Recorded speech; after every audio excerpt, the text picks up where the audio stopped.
Good morning. In today's session, we are supposed to study about the torque speed characteristics. In previous session, we have seen about the three-phase induction motor. Three-phase induction motor means what? We can say that motor as a electromechanical energy converter, which will uses the electrical energy and which will convert that energy into a mechanical energy. Then we have seen the construction of three-phase. It will consist of the two main parts. These are nothing but stator and the rotor. Stator means what? Stator frame, stator winding, stator core. Then we have seen about the rotor. Rotor is the main part. It means what? It will be the rotationally part, and we can connect the load to the rotor. Then we have seen about there are two types of three-phase induction motor. These are nothing but squirrel cage induction motor and the slip ring induction motor. If we will require higher amount of starting torque at that time, we can use slip ring induction motor, because squirrel cage induction motor is having low value of starting torque. But if you see the construction of slip ring induction motor, it's quite complicated as compared to the squirrel cage, because here there is a necessity of slip ring as well as the brushes. Then we have seen about the torque slip characteristics. Slip is nothing but we can calculate slip if we are having the value of rotor speed that we are taking as a capital N, and if we are having the value of synchronous speed is nothing but we are denoting by letter capital N suffix subsuffix S. And how we can calculate the synchronous speed? We are having the formula ns equal to 120 f upon p. F is nothing but frequency. If they will give, we can take that frequency. If they are not giving, we can take that frequency as a 50 hertz. Number of pole they will assign you 4, 6, 8. They will give you in the numerical. Then we have seen if we are having the value of ns and n, we can calculate the value of slip, because we are having the mathematical formula for slip s equal to ns minus n upon ns. So you will get the value. As we are saying, if we are taking at start torque equal to 0, sorry, if we are taking at start rotor speed equal to 0 means capital N equal to 0, तो हमारा equation क्या हो जाएगा? S equal to ns by ns. It means what? You will get the value of S equal to 1. And if we are saying the value of synchronous speed will get low as compared to the value of rotor speed. It means what? Rotor speed will go to the increase at that time. You will get slip value will be 0. Then we have seen the torque equations. How will you get? You will get the torque equation tau equal to S into R2 into x2 square upon R2 square plus x2 square into 3 upon 2 pi ns. 3 is coming because here we are supposed to see about 3 phase. So R2 is nothing but rotor resistance, x2 rotor reactance. So here we are using small n. Small n is nothing but rotation per second. It means what? The speed of the rotor that will be measured in a rotation per second. So in that equation, we have seen the value of torque is directly proportional with the resistance. It is directly proportional with the value of S. But in one time, it will be inversely proportional. How? Because we are getting the equation S x2 square, yes, into r2 into e2 square upon r2 square plus s x2 square. मतलब ये जो s है slip का value है, first time numerator में आ रहा है और second time you will get in the addition in the denominator.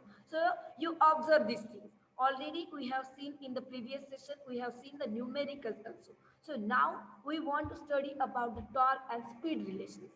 Torque is nothing but we are denoting by letter T, and we are taking the unit Newton minute Nm, and speed is nothing but we are taking in the rotation per minute rpm, or you can take small n rps. So here when we are talking about the speed characteristics, at that time we have seen the equation for slip which will get the value of speed, and we have seen the torque relation with the slip. So in short we can say torque value will be directly proportional with the speed. But When we have seen the torque equations, you will get the value of S in the denominator also, because we are having denominator R2 square plus SX2 square. तो वहां पे क्या हो रहा है कि वो inversely भी प्रोपोर्शनल है, जैसे हमने टॉर्क स्लिप का टॉर्क स्लिप का कर्व देखा था. I will show you.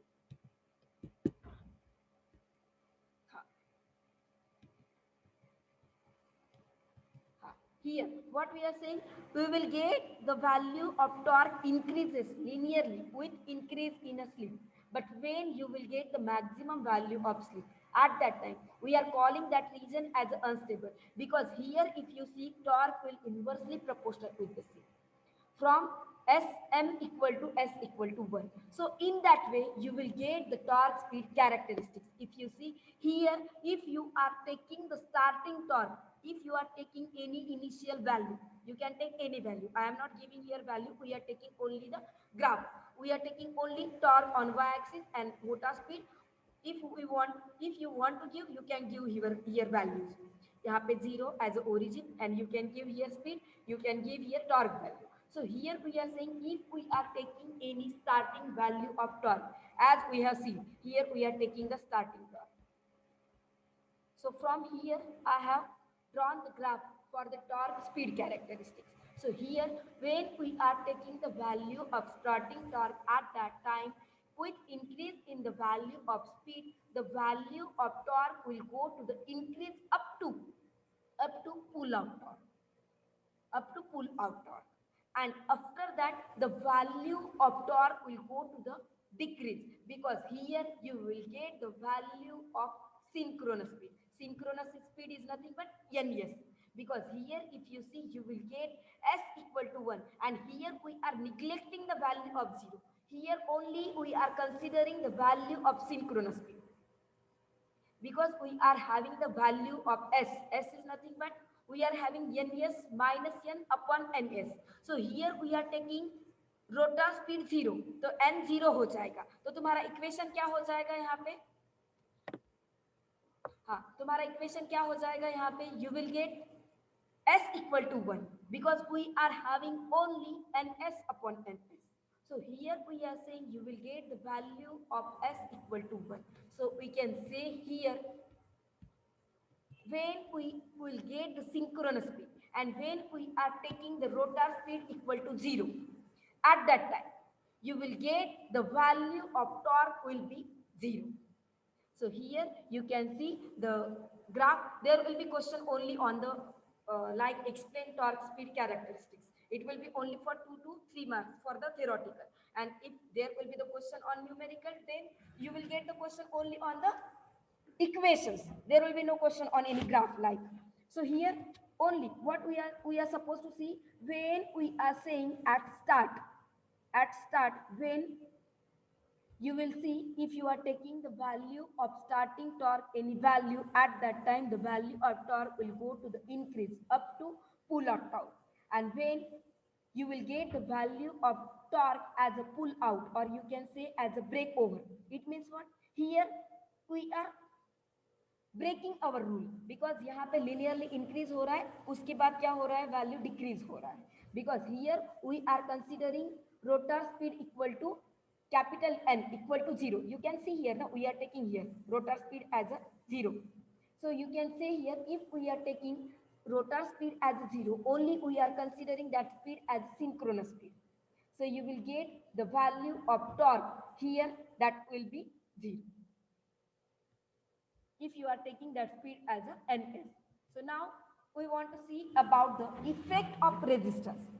As we have seen about the torque equation, you will require this equation for whole characteristics, because you will get here how torque will be proportional with the, yes, on that you will get how torque will proportional with the speed, because s का value है तो हम speed calculate कर सकते हैं. After that you are supposed to find the relation of torque with the resistance. So here you can see the value of torque, how it will be proportional with the resistance. This is the rotor resistance. You can see it will be also directly proportional with R2. Again, if you see here also in denominator, you will get the value of R2. So here we will see about the effect of external resistance on the torque slip characteristics. So here we are drawing the torque slip. जैसे torque slip का characteristics का graph था वही graph फिर से derive कर रहे हैं. Sorry. We are drawing the same graph again, the torque slip characteristics. Only we are taking here different value of resistance. Can anyone tell me, if we are increasing the value of resistance, what will happen? And if we are decreasing? Rishikesh, Raja, can anyone tell me the answer?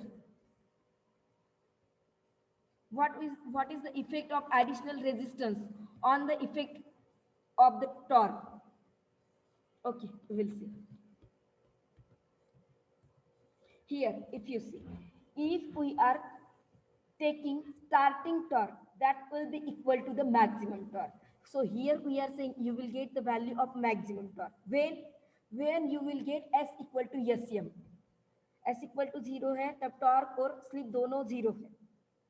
When S equal to SM, you will get maximum torque. And when S equal to 1, at that time we are saying that torque will go to the decrease. And we are saying that region as unstable. So here, if we are taking starting torque equal to maximum torque with the value of resistance equal to X2, at that time, you will get the value of torque maximum.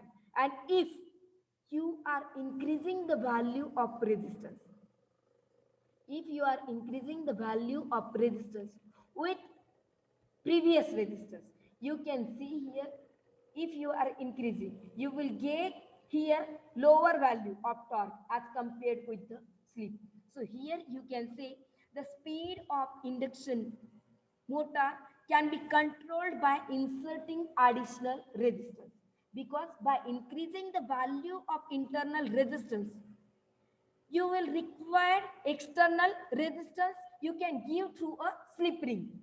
We can provide this external resistance via slip ring, and if we will require maximum torque, at that time you can say it will be dependent on the value of resistance, because you can see here torque value is depending on the external resistance. So you can assign, you can give, you can provide external resistance through a slip ring, and here you will get maximum torque is directly proportional with the value of resistance. So you will get Tm will be proportional with the R2. So motor circuit resistance. So we can see the torque speed characteristics with varying value of resistance. So if we are increasing the value of resistance, you can see here, if we are taking the value of resistance higher, if we are increasing, at that time, as compared to this, if we are increasing R2, as compared to this resistance, if we are increasing this, and if we are taking the higher amount of resistance, you will get the higher amount of torque. You can see here, you will get the value of torque maximum.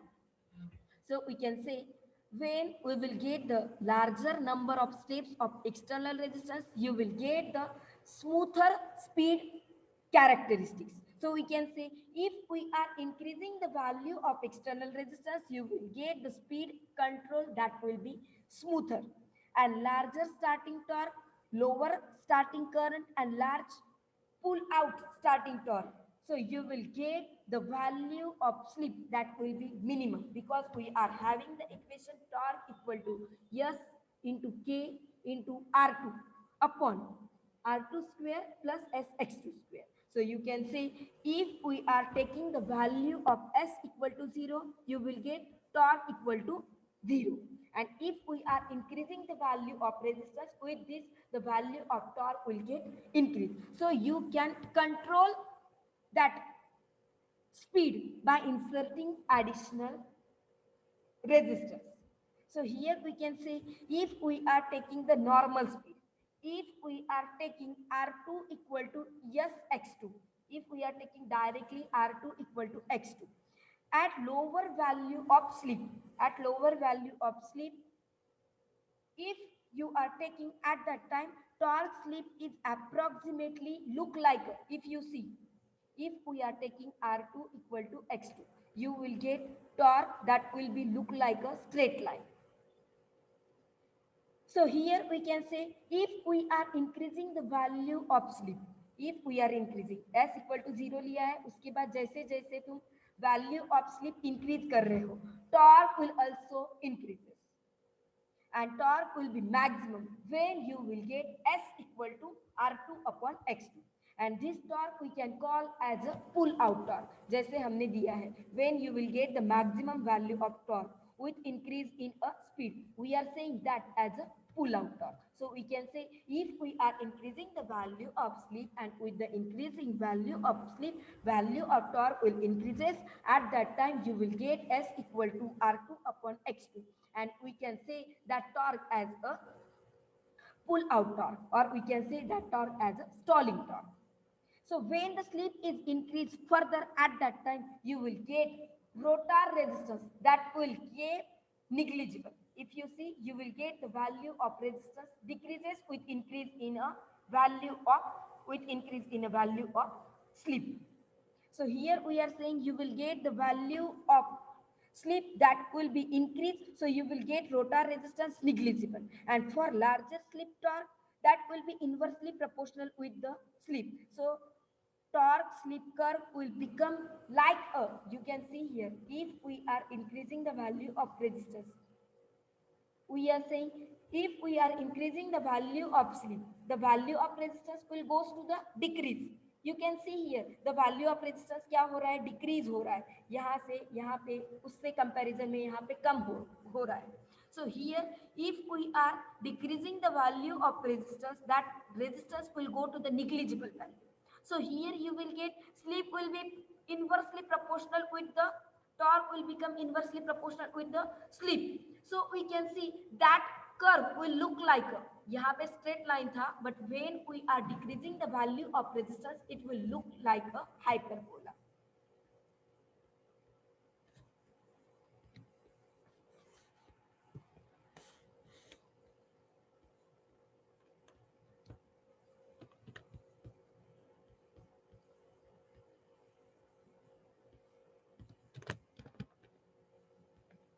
So here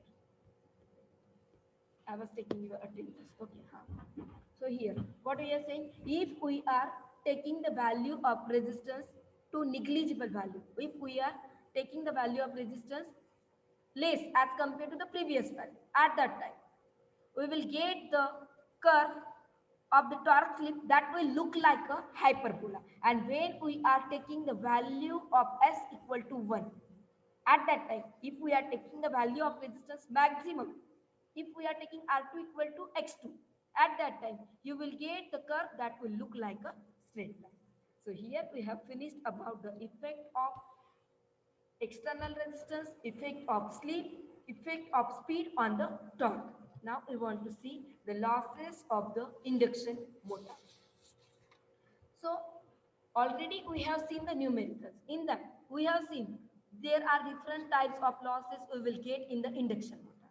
These losses are nothing but the constant loss, or we can say as a fixed loss. Iron loss, mechanical loss, variable loss. So constant loss will be, that loss can be calculated by performing no load test on a three-phase induction motor. These losses we can take as a constant. That's why we can call that as a fixed losses, because this will only depending on the construction of that three-phase induction motor.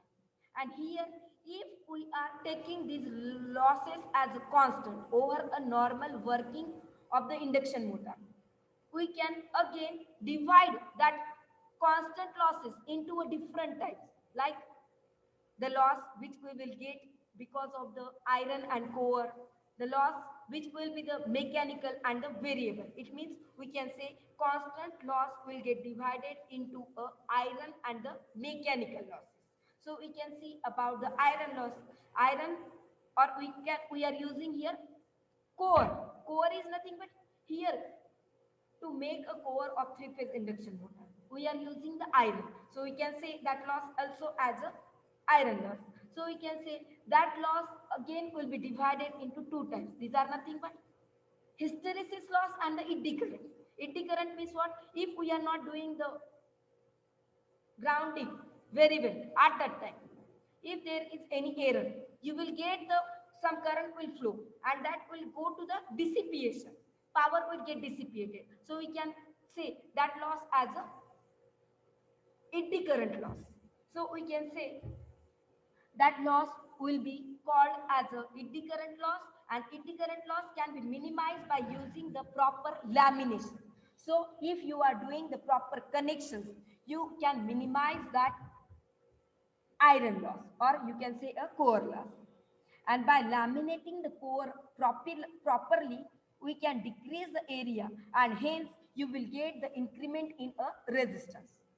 So which will result in a decrease in a eddy current loss, because we have seen Ohm's law. Ohm's law is nothing but V equal to IR. So you can see I will be inversely proportional with the R. So here we are saying when we are using the iron or a core loss, if we are doing the proper lamination, you will get additional amount of resistance. So it will opposes the excess current. So you will get the lesser amount of eddy current. And what about the hysteresis loss? We can say we can minimize hysteresis loss by using the high grade steel. If we are using silicon steel to make the core, you can say if we are using the high grade silicon steel, you can minimize hysteresis loss, because the core losses that will depend upon the frequency, and the frequency of stator is a, we are taking as a supply frequency, and the frequency of rotor is a slip times the supply frequency, because you will get and S equal to 120 F upon P. So we can say here the frequency of rotor is the slip times the supply frequency, which is always less than the stator frequency. Hence, if we are supposed to reduce the hysteresis loss, we can use high grade silicon steel. And rotor core loss is very small as compared to the stator core loss. So here only we are talking about the loss which will get occurred in the rotor. So if we are saying stator loss is very less, we can neglect that loss in the running condition. Now we are saying about the mechanical losses. So here mechanical losses, these are nothing but these will occur at the bearing and the brush friction which we are using in the rotor induction motor. So we can say in three-phase induction motor, speed will usually remains constant, and we can, if we are saying if speed will remains constant, we are saying mechanical loss which will occur because of the brushes which we are using with the three-phase and the bearing. So we can say this will also remains constant. The mechanical loss, we are taking PML, that value they will give in the numerical. So here now we are saying these losses as the constant losses. Again, if you see about the induction motor, there can be a variable losses which will changes. So these losses we can call which will be caused because of the copper losses. So these losses will occur due to the electric current flowing in the stator as well as in the rotor winding. And as the value of load we can change, the electrical current flowing in the rotor will also change. So we can say here the value of loss also change, because when we are changing the value of electric current, at that time the value of current is going to change. So we are saying P equal to V into R. तो current change हो रहा है, it means क्या होगा कि वो power भी change हो जाएगा. So you can say here these power losses will also changes. So we can say these losses as a variable losses. Now we want to see about the power flow diagram. As we have seen these losses, if we want to derive the efficiency of three-phase induction motor, how we can derive? We can denote efficiency by letter neta, and we can derive neta equal to output power upon the input power. So here we are saying about the three-phase induction motor efficiency. So you can take power that will be developed at the shaft, and input power you can take which we are giving to the stator. So you can take neta equal to P out upon PE. And if you are talking about the efficiency of rotor, तो rotor का input power क्या होता है P2, तो denominator में आएगा P2, and rotor का output power क्या होता है PM, mechanical power PM. PML is B mechanical power loss and PM will be the mechanical power. So you can take rotor efficiency that will be equal to PM upon P2 and three-phase induction motor efficiency that will be P out upon PE. Now we can see about the power flow diagram.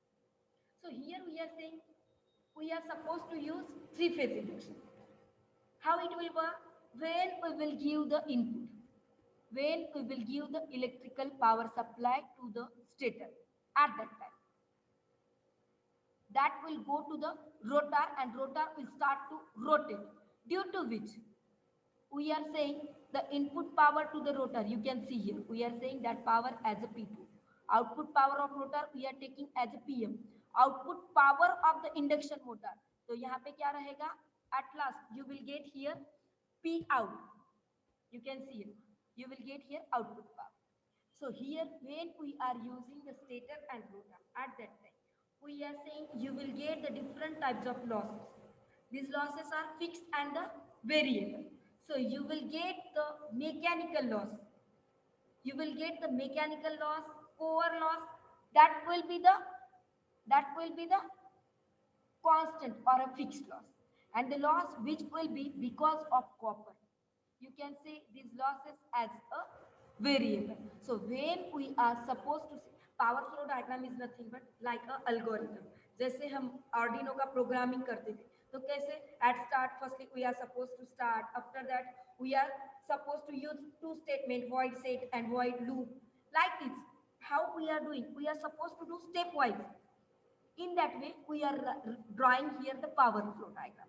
There will be questions sometime, draw a power flow diagram or explain the power flow diagram for the three-phase induction motor. So you are supposed to explain from start to bottom how it will work, how will you give the power supply, how stator will work, and how that power will go to the rotor and rotor will rotate and you will get the energy that will be in the form of mechanical, and how there are the different types of power losses you are supposed to explain. So here when we are saying about the power flow diagram for the three-phase induction motor, we can say three-phase induction motor will convert electrical power into a mechanical power. So we can take input power as electrical, output you can take as a mechanical power. If you want, you can write. And that power you will be get at the output of shaft. So we can say that power as a shaft power, or you can say P out, you can say P shaft. So here we are saying during this conversion, when we are doing electrical to mechanical conversion, at that time the power flow will happen through a different regions. So this power flowing through different stages is shown by the power flow diagram. As we will know that we are giving input to the three-phase induction motor, that will be the three-phase. So we are taking here three lines. We can give that input in star or a delta connections. So here when we are giving the three-phase supply to the three-phase induction motor, at that time we are giving that input to the stator. हम ये input जो है we are not giving directly to the rotor. In DC motor we have seen we can give separately, or there is a self-excited. Separately मतलब rotor और stator को हम separate दे रहे थे या फिर हम स्टेटर को दे रहे थे और वो रोटर को दे रहा था. But here if you see, here only we are giving that to the stator and it will provide to the rotor. If you study DC motor, DC machine and AC motor simultaneously, at that time it will get helpful for you guys. So DC motor or AC motor, because the same concept there and here. There is also torque speed characteristics. Here also there we will require armature as a rotor winding we are taking. So you can study both units simultaneously. So here what we are saying here, when we are giving three-phase supply to the three-phase induction motor, at that time you are supposed to give that supply to the stator winding. So here when we are giving that supply to the stator winding, we have already seen the equations. I am revising. So just pay attention. So here we are giving the input. So that input will be P in equal to. square root of 3 VL IL cos phi. Cos phi is nothing but power factor. P in is nothing but input electrical power which we are giving to the stator of three-phase induction motor. VL and IL, these are the line current, line voltage. So we can say VL is the line voltage which we are supplying to the stator of three-phase. IL, stator current which will be supplied to the stator of three-phase induction motor. Cos phi, that will be the power factor of three-phase induction motor. So you will get here Pn equal to square root of 3 VL IL cos phi. After that, when we will give that power supply to the stator, a part of this power will be used to the stator losses and some part that will be given as a stator losses. We are saying this as a stator iron loss and the stator copper loss. And remaining power we are giving to the P2. That's why if you see we are taking P in equal to P2 plus PCU because some power is going to the stator copper loss and the stator iron loss. And some power will go to the P2. P2 is nothing but P2 as a rotor input. So some we are giving to the rotor. So we can take rotor input P2 equal to P in minus P stator losses. Means the copper and the iron losses which we will get in the stator. Now, when we are giving the input power to the rotor at that time, that cannot directly converted into a mechanical output because if you see that is not directly converted into PM because some part is going to the rotor copper losses. So here we can say when we are giving input power P2 to the rotor at that time, it cannot be converted directly into a mechanical output because it will also some part given to the supply rotor losses. Since the iron loss depends upon the rotor frequency which is very small, we can neglect that. But rotor will also have copper losses. So we cannot neglect copper losses. Here we are taking iron and copper losses. But here we are saying rotor iron loss is very loss as compared to the rotor power. So we can neglect that loss. And you can take that loss as a PCU. It means what? Copper loss. So now we can say here rotor input has given to a rotor copper losses. So after supplying the rotor copper losses, remaining part of the input rotor power will goes to the mechanical power. So you can take PM equal to P2 minus PCU. And here again, if you see all are divided. P in is divided into P2 and stator losses. P2 is divided into PCU and PM. PM is again divided into PML and a P out. So you can take P out equal to PM minus PML. PM is nothing but the gross mechanical power which will get developed at the output of rotor. And the mechanical losses, these will be because of friction and the windage losses. So we can say now this mechanical power which will be developed at the output of rotor, we can take that as a net output power and we will get net output power that will be at the output of shaft. You can take that as P out equal to PM minus PML. PML is nothing but mechanical losses, mechanical power losses, and these are occurred due to the friction and the windage losses. Now, if we are supposed to derive the efficiency, you can derive neta equal to output power upon input power. But input power is nothing but output plus losses. So you can take neta equal to output upon input plus losses. So here we can say, sorry. Here we can say when we are giving input power to the three-phase induction motor, we are giving to the stator. Some will go to the stator losses and some will go to the rotor. That is nothing but input to the rotor.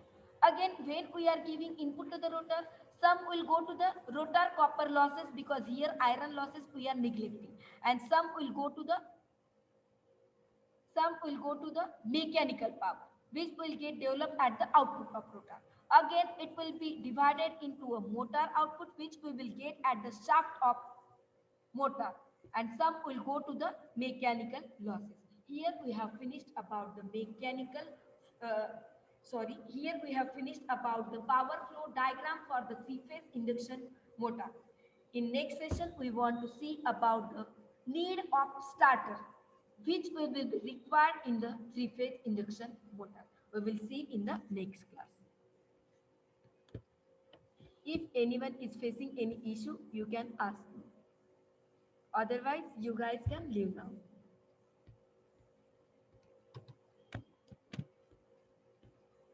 Okay, thank you. We are concluding our today's session.